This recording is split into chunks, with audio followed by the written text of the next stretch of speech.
नवीन recipes प्रथम तुमच्या मोबाईलवर येण्यासाठी अपर्णास किचनला सबस्क्राइब करा व बेल आयकॉन ही क्लिक करा।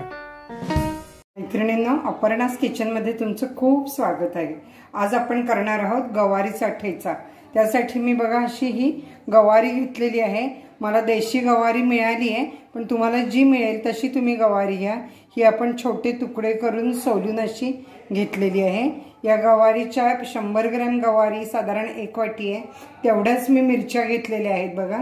अशा हिरव्यागार चांगल्या तिखट मिरच्या आहेत। याही गवारी एवढ्याच आहेत। त्यानंतर अर्धी वाटी आपण शेंगदाणे भाजलेले घेतलेले, लसूण आहे इथे 1-2 गड्डे आपण सोललेला। त्यानंतर कोथिंबीर थोडीशीच घेतलेली आहे, ही फार नको कोथिंबीर। इथे तेल 2 चमचे म्हणजे साधारण 2 टेबलस्पून तेल आहे। जिरं छोटा चमचा 1, मीठ चवीप्रमाणे अर्धा चमचा आणि अगदी छोटं थोडंसं आपण हिंग घालणार आहे। लिंबू आपण अर्धा लिंबू हे रस घालायचा आहे। आता मी यासाठी मुद्दाम लोखंडी कढई घेतलेली आहे। ही काळी दिसत असेल तुम्हाला। लोखंडी कढई चव चांगली येते। तुमच्याकडे नसेल तर तुम्ही असेल ती वापरा। तेल तापलंय। आपण छोटा मिसळणीच्या डब्यातला अर्धा चमचा हिंग घातला यामध्ये।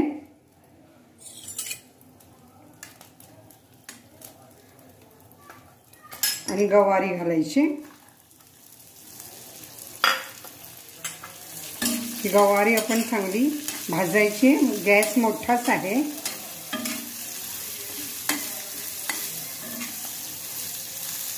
हे बघा साधारण मी 5 मिनिटं ही परतली गवारी। याला चांगले डाग पडले पाहिजे, त्याचा रंग बदलला पाहिजे, ही शिजली जाते। आपली गवारी परतली चांगली। हे बघा डाग पडले त्याच्यावरती। आणि आपण आता काय करायचं आहे, मिरची घालायची यामध्ये। तुमच्याकडे मिरची कशी तिखट आहे ते बघा मात्र तुम्ही। मध्यम तिखट आहे ही, मी तेवढी घेतलेली आहे बरोबर।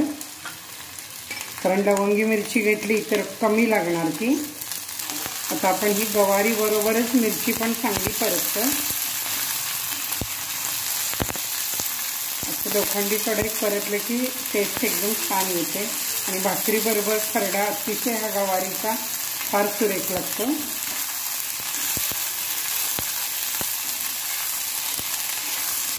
आता यामध्ये आपण जिरं घालायचं। अगदी थोडंसंच जिरं, पाव चमचा घेतलंय मी हे। आणि आता परत परतायचं चांगलं।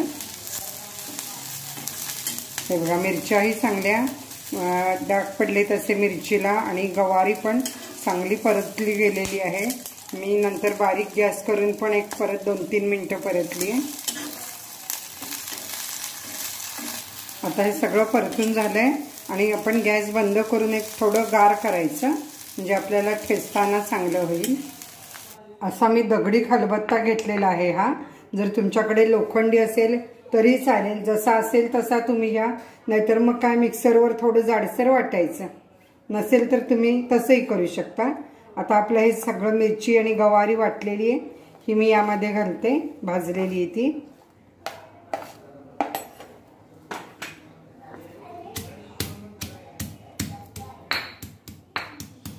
आता यामध्ये आपण लसूण घालत जायचं।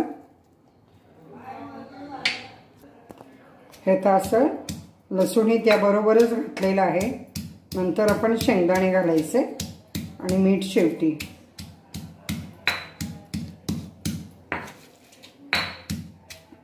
अतिशय छान हा लागतो। भाकरी बरोबर तुम्ही मुद्दाम करून बघा। आणि 2-3 दिवस ठेवला डब्यात घालून फ्रीजमध्ये तर हा खरडा राहतो, खरडा किंवा ठेचा।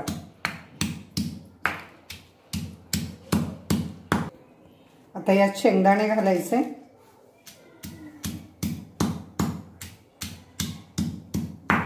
कोथिंबीर पण मध्ये मध्ये घालत जायचं।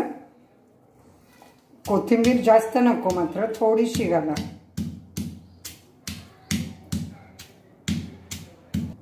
हे बघा होत आलेला आहे ठेचा। मीठ घालायचं आता आपण आणि नंतर मग आपण शेवटी लिंबू पिळायचं त्यामध्ये। जसा त्यात मावेल तसा मी ठेचत गेले। मध्ये मध्ये मी शेंगदाणे आणि लसूण घातलेला आहे। बघा असा आपला हा ठेचा ठेचून झालेला आहे। आपण आता शेवटी काढल्यावरती त्यामध्ये लिंबू पिळायचं आहे आणि मस्त भाकरी बरोबर तो खायचा आहे। हे बघा असा ठेचा आपला तयार झालेला आहे। याच्यावर आपण अगदी थोडंसं एक चमचाभर लिंबाचा असा रस घालायचा आणि फ्रीज मध्ये जर तुम्ही ठेवलात तर हा 4 दिवस डब्यामध्ये आरामशीर राहतो। जरूर करून बघा आणि मला सांगा तुम्ही कमेंट्स बॉक्स मध्ये कसा वाटतोय तुम्हाला ठेचा। अशाच रेसिपी पाहत रहा।